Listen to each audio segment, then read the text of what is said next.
I always up the beginning of this, so I might as well swear now. Get it over with. It's never over with. Hello, everybody, and welcome to... See, total professional.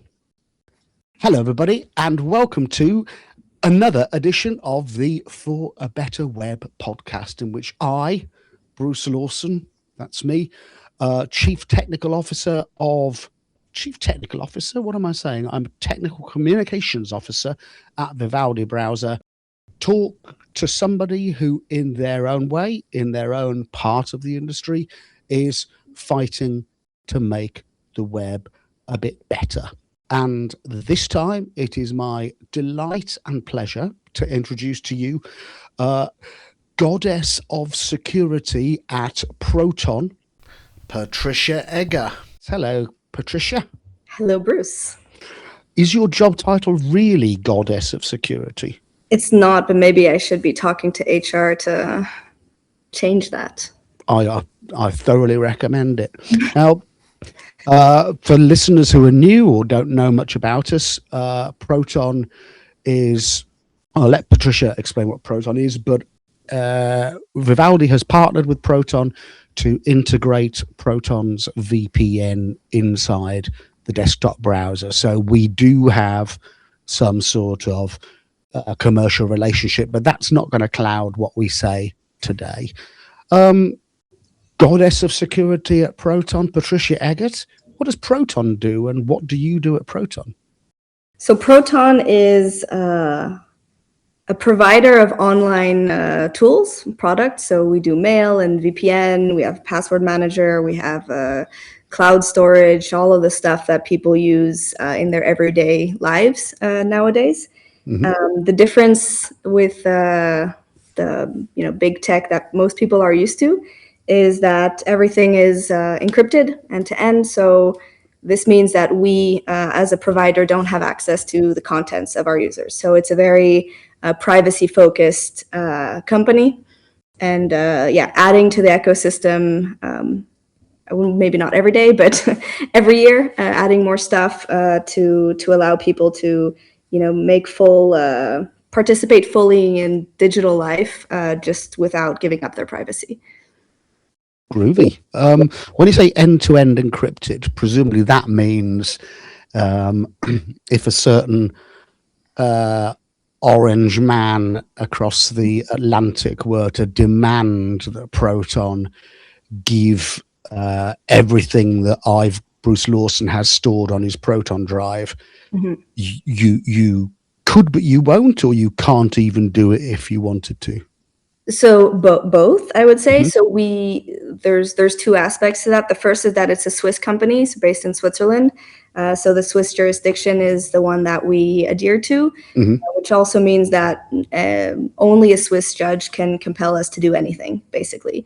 So anything happening outside of Switzerland needs to be important enough for a Swiss judge to take note. And in that case, then they will reach out to us. If need be, but even if they do, or even when they do, we still would not be able to give them your files, your pictures, your the contents of your emails and things like that. So there's,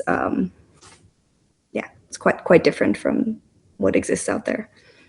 And of course, although Switzerland isn't in the EU, presumably it shares a lot of similar data protection and security regulations. Yeah, the Swiss data protection laws are quite similar to GDPR, so what people are used to in the EU.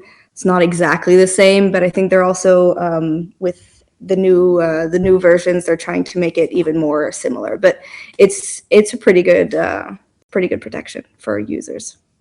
Excellent. And what's a day in the life of your average goddess of security at Proton like? So it's a lot of telling people that they can't do stuff. That's what people think it is. And there is a little bit of that, but we try to, I try to not make that how people see me. I try to make people see me as helpful, allowing them to do the stuff that they want to do without mm-hmm. creating security risks for the company and therefore for our users. So day in the life, I mean, there's a lot of writing policies or writing or figuring out how to get people to know what they should and should not do, can and cannot do, that kind of stuff. There's it's every day is kind of different, but basically it's figuring out, what do we need to do, what's happening internally, but also out there in the world. How does that impact us? Do we need to change a process, get a new tool, build a new tool, change how we tell people to do stuff. It's a pretty broad spectrum. What's currently on your radar policy wise, if you can share? If you can't, please don't. Yeah, I think maybe not too surprisingly, the whole AI security thing is a thing. And it's something that we're looking into. Again, we want to allow people to move fast, to build things quickly, but also safely. And so there's a lot of questions on how do we do that with AI. And so that's taking up, say, a decent amount of my time right now. Yeah, there was something in the press a couple of days ago, I think, in the EU. They're turning off all the AI stuff that's in lots of office productivity software, because if you're typing stuff into a chat bot and it's something you're writing, where's that data going? Where's it stored? It might be very secure in your mind, and then you're sending it off somewhere. Does that keep you awake at night? I wouldn't say it keeps me awake at night, because otherwise I'd never get any sleep, I think. But these are very real considerations, and there's the AIs that are kind of officially used within an organization or government, whatever, and there you would have a contract and you'd have some kind of guarantees. Even if they're just legal guarantees, it's something, right, that your data is not being used to train or is not being used to do whatever, advertise, and that's something. That doesn't mean that the provider is not going to suffer a breach, in which case your data is out there anyway. Not intentionally, but the result as an organization is pretty much the same. Mm-hmm. And then there's all the AI stuff that maybe people are using that in their personal lives, or that they even if it's in their work lives, depending on what the policy is within the organization, whether they can or cannot. It's very hard to track all of this stuff. Mm-hmm. Call it shadow IT usually, but we could call it shadow AI. And there's new AIs popping up literally every day. So knowing what's out there, what people are using, what they're playing around with is it's not easy to keep track. This is why Vivaldi doesn't have any AI built into it. It's just too much to keep track of. Yeah, and people are being, by people, attackers, are very creative also, Mm-hmm. finding ways to use the features of different AIs and to do malicious stuff. So it's a creative area as well. It's not all techie tech. There's also lots of ideas of like, how can we use stuff to do things that they're not supposed to do, or that people don't expect could happen. Yeah. It's a special mindset, the security mindset, and I'm going to ask you about that. But Yeah. You studied maths, I believe. I did. A note to the audience: maths is for Americans, it's the plural of math. So if math is adding and subtracting, maths adds division and multiplication. Mm-hmm. Further maths does exponents and brackets. You're like up in the exponents and brackets level of education in maths, I believe. I'd like to say I'm in the Greek letters aspects of the maths, actually. Whoa. So yeah. Well, you're in the imaginary numbers, actually useful school of maths, I can tell. A whole bunch of dimensions, all that stuff. Yeah. You see, Maths, I'm an English literature and drama graduate, and maths to me was something I just couldn't wrap my head around at school. And I've avoided counting anything for the last 40 years because that's maths. And I have a similar mental block with security stuff. Luckily, I know that I don't know. And luckily, we have some really brilliant security people in Vivaldi to whom all the company defers. You know, you're working for a very secure company, yet you have to be the police, at least sometimes, I imagine, internally. What makes a security mindset?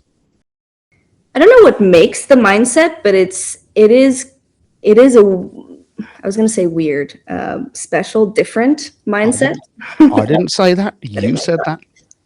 But it's very interesting because indeed at Proton we have some really smart people, some really technical people, some very privacy aware. There's we're not the generic random organization out there.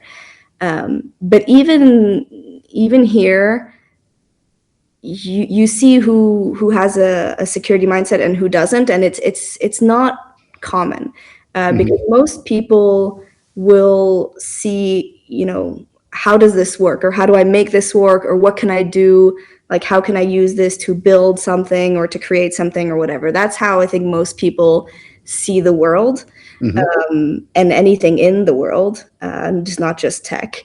And then you have the security folks, or the security minded folks, who will see all the ways that stuff can be abused or used to do things that it wasn't designed to do, but still technically, or still theoretically possible to do. And always seeing the misuse of stuff and how that can be used to achieve whatever it is the goal is. And that's really the attacker mindset. And it's hard to, it's not something that you find in a lot of people, like generic population. So you have an attacker's mindset. Yeah, I think so. Oh. I mean, to a certain extent, right? I'm sure some people maybe have it even more so, but yeah, I tend to see like how is this going to be abused? How are people going to go around this? How are they going to use it to do something that they're not supposed to use it for? And yeah, it's weird. I was reading some terrible espionage book a while ago, and the spy that it was about, it was describing his mindset when he walks into a room, and he can see 27 different common things that he could use to kill somebody, like a pen or just things that you and I wouldn't think of. I imagine that you're like that. You walk into a room and work out where all the vulnerabilities are, and how somebody who was minded like you but like evil Patricia from another parallel universe could attack the system. Yeah, pretty much. I mean, whether it's walking into a room or at work, seeing a piece of software or a tool or a process or whatever, it's the mind directly goes to like, okay, how is this going to be? How is this going to blow up in our face? How is this going to be misused? How is this going to be, made into something that it wasn't intended for? Or, what did the person who built this thing, whatever the thing is, what were they assuming about the people who would use it, about what it was intended for, all these things. And that also can help you think, okay, well, if this is what they intended, if this is what they were planning, can I use that against them? And I think it's something that, like, when you get into security, maybe it's something that, I mean, maybe some people have it naturally, otherwise it can be learned. But then I think now it just becomes like, automatic, that you see the negative in everything. I was saying to our security guy, Tarquin, I was saying that a lot of security stuff to me feels counterintuitive. Think that I automatically assume are going to be fine, turn out not to be.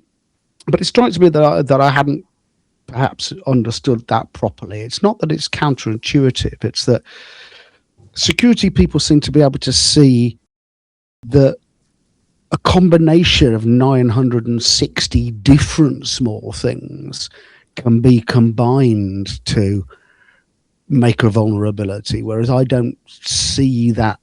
I don't have the mindset that combines them all and sees the combination thereof.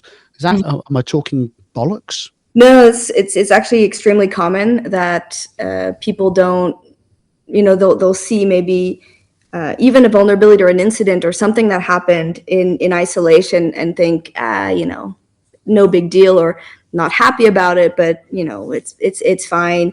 Typically, data breaches. Now, who hasn't received one of these emails that your data was compromised in a breach or whatever? I mean, I think anyone who's been on the internet for more than a few years has received one of those. And I think because it's so common now, also people just think, well, it is what it is. It's part of the game. No big deal. And actually, what we see in the big incidents, like the exciting ones, the interesting ones, it's many of these like small things that in isolation seem entirely unimportant, and but allow to gather some information, or hop from one place to another, or things like that. And it's kind of this amazing situation of when something happens and you kind of you not recreate, but you figure out what happened. And it's amazing how many different small things that in themselves seem entirely unimportant, how they all come together and make like a massive shit show. And that's really interesting. And it's something that I also find really important to tell people when something happens that's maybe seems like nothing. It's like, okay, maybe this seems like nothing, but like remember that there's also 100 other nothings, and together maybe they become something. And I think a really good example of this is like, you can imagine a password leak. There's been so many. Your password has been leaked online, whatever. It's something you don't really care about. It's not your banking. It's not, your healthcare. It's just some random service that you use. Who cares? And this happens to one or two others. And you're smart about passwords because you've heard about, all of these breaches and security and whatever. And so you don't reuse the same password, which is already pretty great.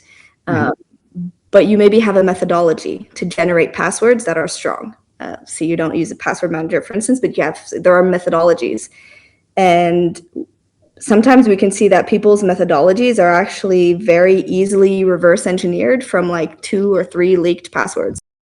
And that's something that I think people don't realize, that, it's sometimes 2, 3 passwords leaked can allow you to either see that, okay, this person basically reuses the same password all the time. But even if they don't, it's like, oh, maybe they're fans of like Star Wars, and so every password is a Star Wars name with like a 3-digit number.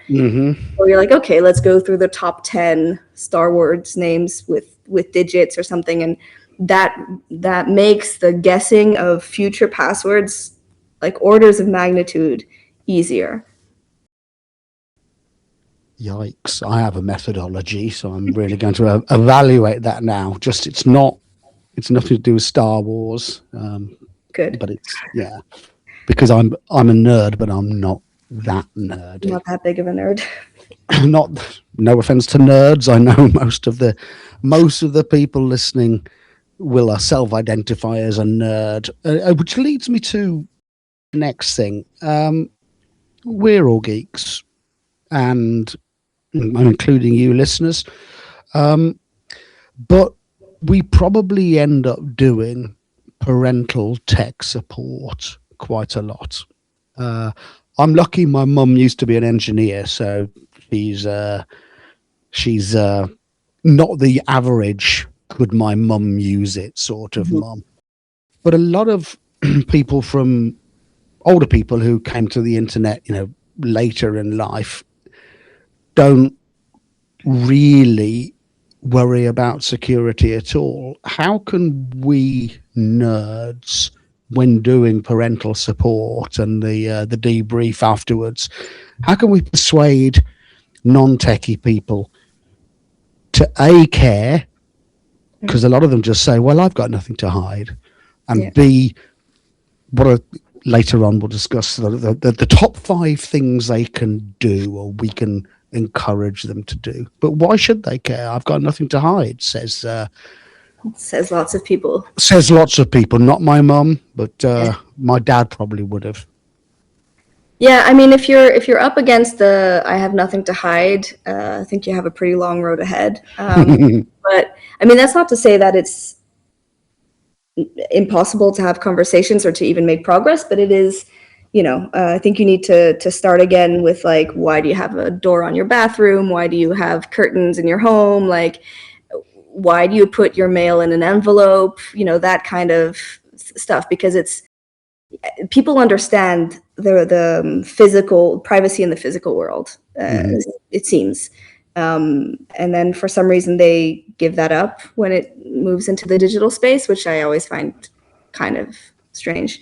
But I think, bringing privacy to the physical world, why do you do this? Why do you, put on a bathing suit when you go to the swimming pool? You have nothing to hide. Like, it's the same arguments, right? There's no reason other than maybe just because you want to, and you can, and it's not about hiding. It's about having control and deciding who you share what with. So I think that's a good place to start if that's the beginning of your conversation.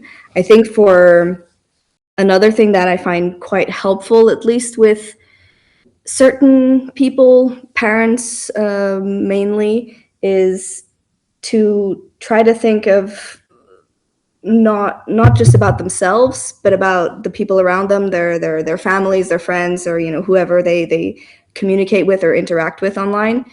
Because I think people don't really realize the extent to which their decisions, their actions, their inactions influence or impact people around them. And there's the sharenting, the concept of sharenting, so oversharing about your kids or whatever on social media. I think that has been talked about quite a bit, at least in my sphere, which is good. I mean, it's good for parents to understand that if they post a bunch of pictures of their kids online, there could be consequences to their kids later on, or even immediately.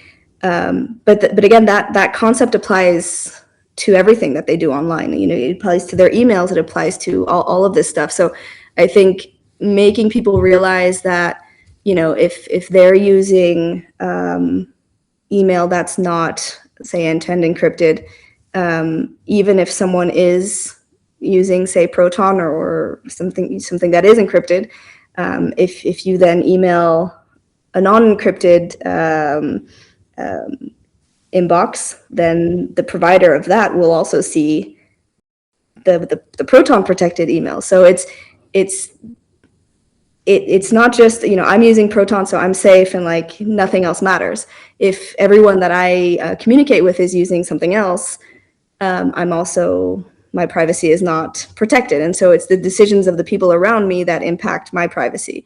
And I think we need to talk about that more. I think people need to understand and take responsibility for, what they're doing. And if they're too lazy to protect themselves, maybe or not too lazy. I mean, it's not about judging people, but maybe they're not interested in protecting their own privacy, but maybe they should think about others. So it's effectively the vaccination argument. Is I get vaxxed against chickenpox so that somebody who chickenpox could easily kill is kept slightly safer. Yeah, I mean, it's close enough. It's the argument that you're protecting other people, I think, is indeed it's exactly that. And I think that can help maybe perhaps some people reevaluate their engagement with encryption and private tools. So you've persuaded your dad that even if he doesn't care about his privacy, he shouldn't put photographs of his grandchildren, your children, on Facebook for the world to see. And you've persuaded your dad that it's a really bad idea to, show the world where he lives, post pictures of him by his front door, which can be found on Google Maps, and saying, "Hey, I'm off to Torremolinos for 2 weeks. Hope the house will be okay." Yeah. What's the next thing that you tell him to do? What's the next sort of big low hanging fruit that you could ask your non-tech savvy dad to do to protect him? So I think get people to care is the first part, and that they want to try, right, to use, if they're using all clear, not end-to-end encrypted stuff, is like, be willing to put in the effort to give it a shot. And I did this. I mean, my dad actually, I got him to switch over to Proton. And like a lot of people, he'd been using email for decades, so it's not an easy thing. And I knew that it was not going to be an easy thing, and I knew that meant that there's going to be a decent amount of tech support on my side.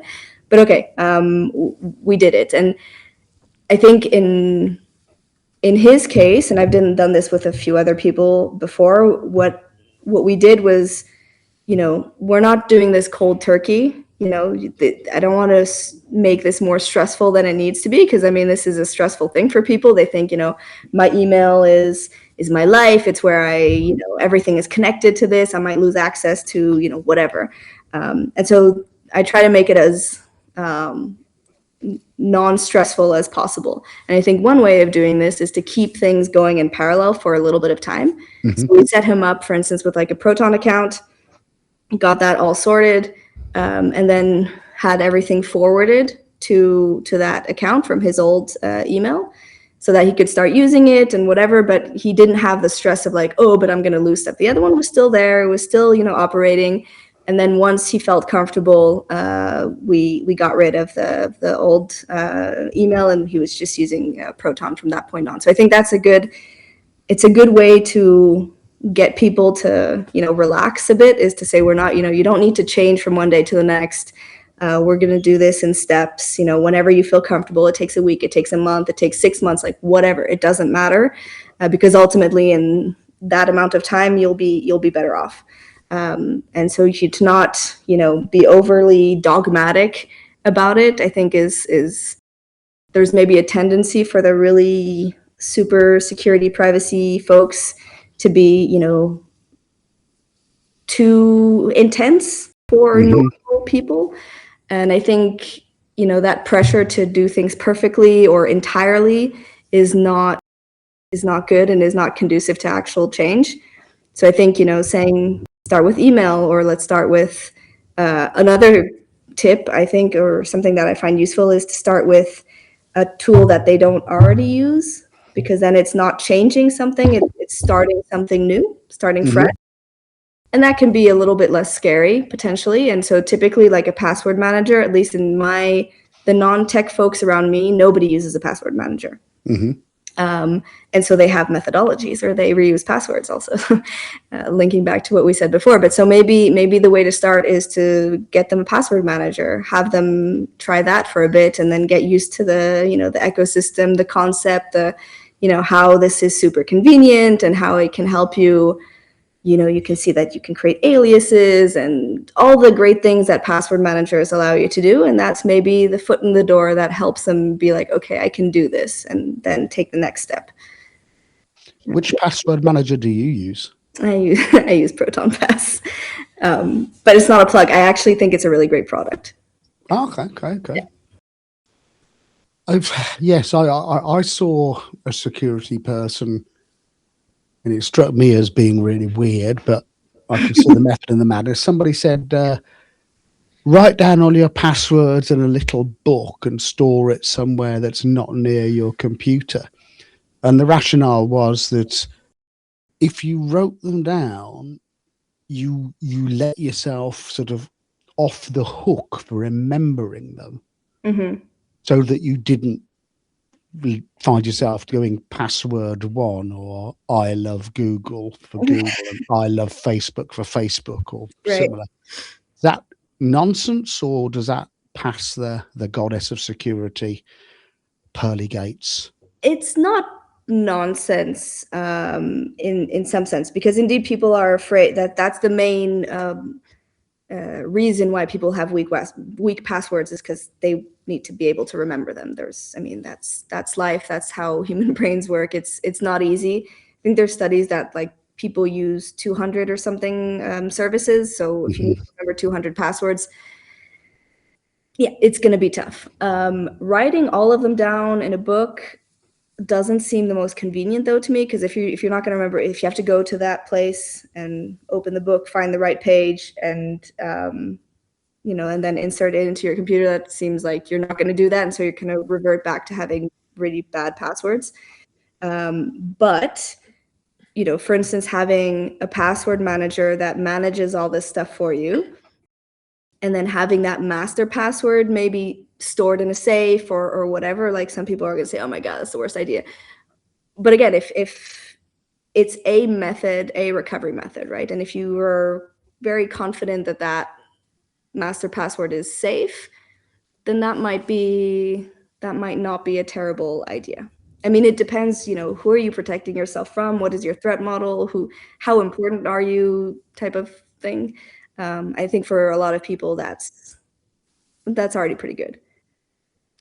You said it depends. I think everybody who works in computers says it depends at least 4 times a day. I know, excuse me, in my previous job as an accessibility consultant, people saying, is this website accessible? Wow.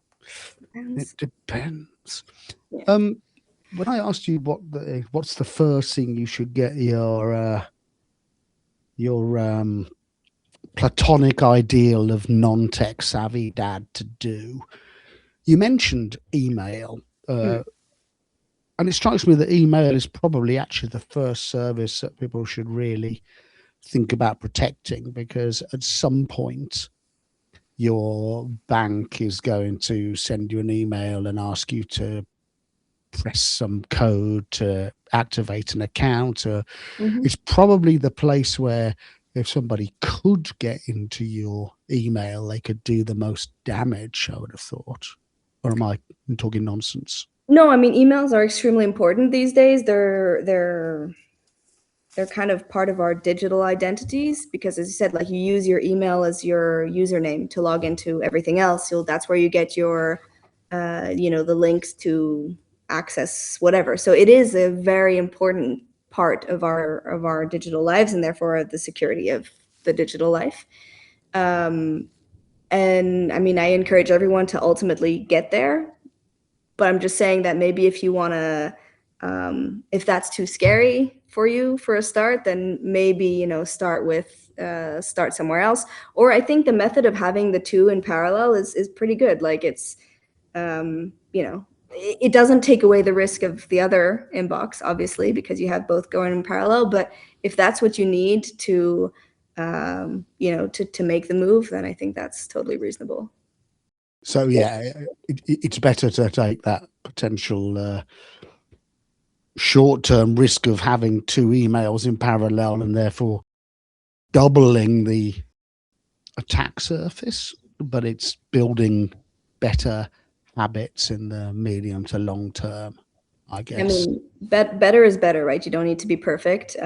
Perfect would have been maybe never have one of these non-encrypted emails, but you can't go back in the past. So short of that is to start today. It's not too late. You're not too old. You're not too young. You're not too whatever. Just start somewhere. Start small, baby steps, and in a year from now, I think you can see crazy progress, because things that would seem maybe completely unachievable today, maybe once you get started and start working on it, in a year from now, you're like, I can't believe it was so easy, or I can't believe I waited so long, or that's at least the people around me who switched over. They're like, yeah, this was easy. I really like I like your stance that perfect is the enemy of the good. Yeah. You don't. Better is better, and I always used to say this with people with accessibility. Don't try and make everything perfect. Yeah. Just try and do something a little better every time you happen to be tweaking some code, because better is better. It depends. Yeah. It depends, and perfect is the enemy of the good are the the mantras of both accessibility and security. Yeah, I mean, I think, and that's one of the things that also I think I mentioned it kind of when you asked me what a day in the life is, but figuring out what is important is a big part also of what security does, and it's the easy answer would be, oh, everything's important, and like well, all the data is equally important. We're going to protect everything. And I think it's important to push back there and say, well, no, if everything's important, then nothing's important, especially when you're starting. If you already are super well established and have a ton of resources and time and like everything is a-okay, then sure, expand your definition of important. But if not, if you're starting, then choose and be accept that for this year, important means the important stuff is my emails, and everything else is not important. Not that you don't care about it, of course you do, but that means that that's going to be the focus. And I think it's very uncomfortable for a lot of people to have to make these kinds of decisions, because they feel like, oh, but then but this is also important. I'm like, sure, but like maybe it's less, or maybe we're starting with this, and so focus on one thing at a time. Figure out what you care about most, tackle that, and then move on. And it's individual, I suppose. You and I can't say to somebody else that this is not important. So, for example, my daughter, she's a tattoo artist, and all of her shop front is Instagram. Email is it's just spam and bullshit mostly. So for her, the security of her Instagram account is much more important than email. I don't care I don't have an Instagram account, but if I had, I wouldn't care, because I'm boring and I've got to have millions of emails. So I'm going to let you go, because I've noticed I've kept you much longer than I undertook to, and there could be a server burning down right now. No alerts so far, but yeah, you never know. Apart from competitors to Vivaldi and competitors to Proton, which we'll take as a given, what software would you, if your dad told you he installed it, you would be immediately driving at 100 kilometers an hour round to his house to remove it and burn his computer? I mean, anything that gets installed from like a sketchy call center, that's one of them, and that still amazingly still happens and still works. And I'm always surprised by really smart people who tell me stories that they installed random horrendous things. That would be one. So anything that someone convinced him to install that he didn't actually want or whatever, that would be a massive red flag. I think some of these now, some of these AI things, I would be, I would ask very, specifically which ones, what did you accept, and the permissions, what can they do type of thing. I think that would be another one that would make me pick up the phone pretty quick and be like, hey, well, what are you doing here? Yeah. So he had a phone call from somebody pretending to be from Microsoft, telling him that the computer was running slow and he should just download this. Yes, just install this little piece of harmless software, and which you also have to pay for, because, of course, it's important security software. And then you have an infected device and a few $100 gone from your account. So it's great.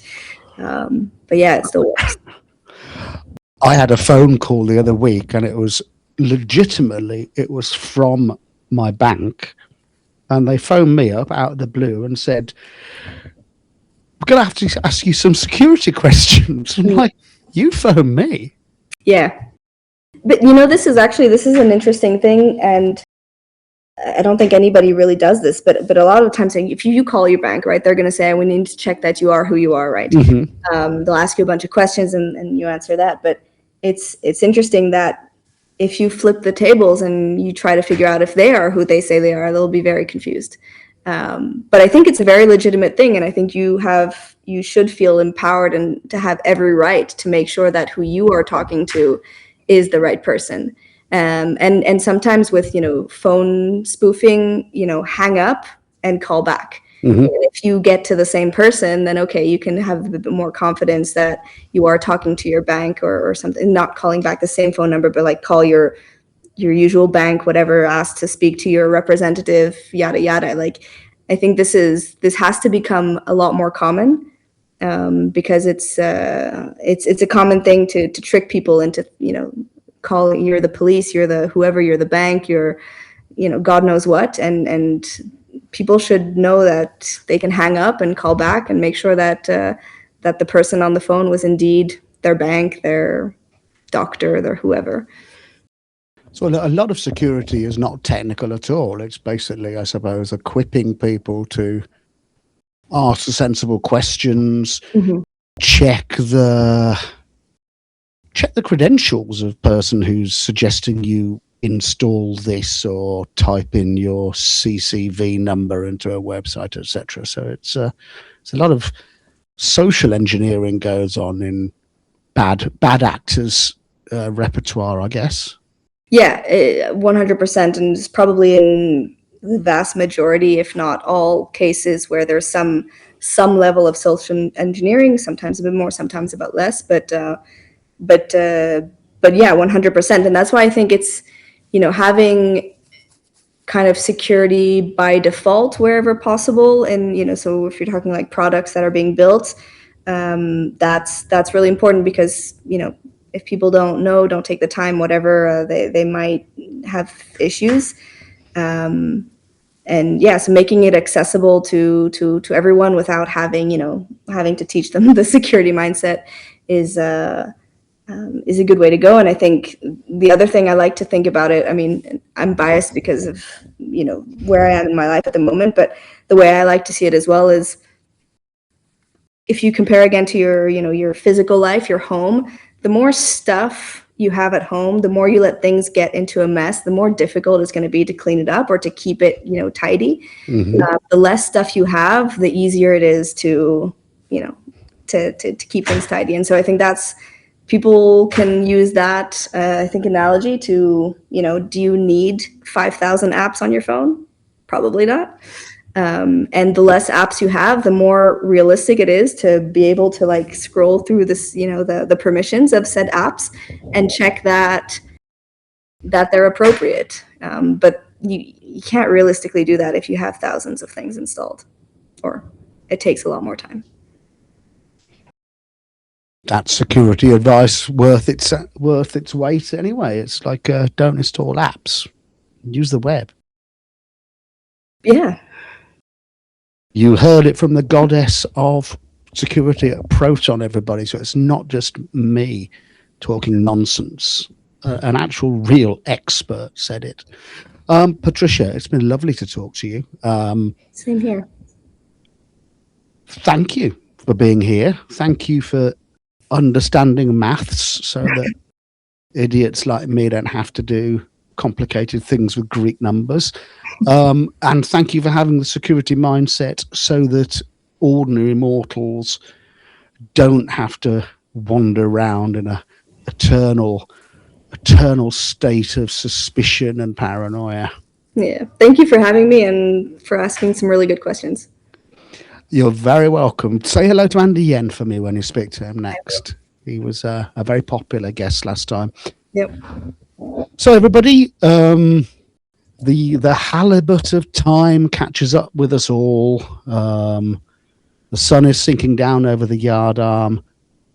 Patricia's doubtless needed to help keep another customer protected and happy. And I have to go and dust all these things. When you were talking about, do you need all this stuff and how difficult it is to keep it tidy, I was trying to dust all these picture frames and regretting it. So I'm going to do that. Until we meet again, gentle listeners and brave viewer who has to look at me, thank you for coming. Thank you for your attention. Do check out Proton. It's easily done. It's in desktop Vivaldi, or type in Proton into your search engine of choice. Download it and give it a spin. Bye, Patricia. Bye, viewer. Bye, Mum. Bye.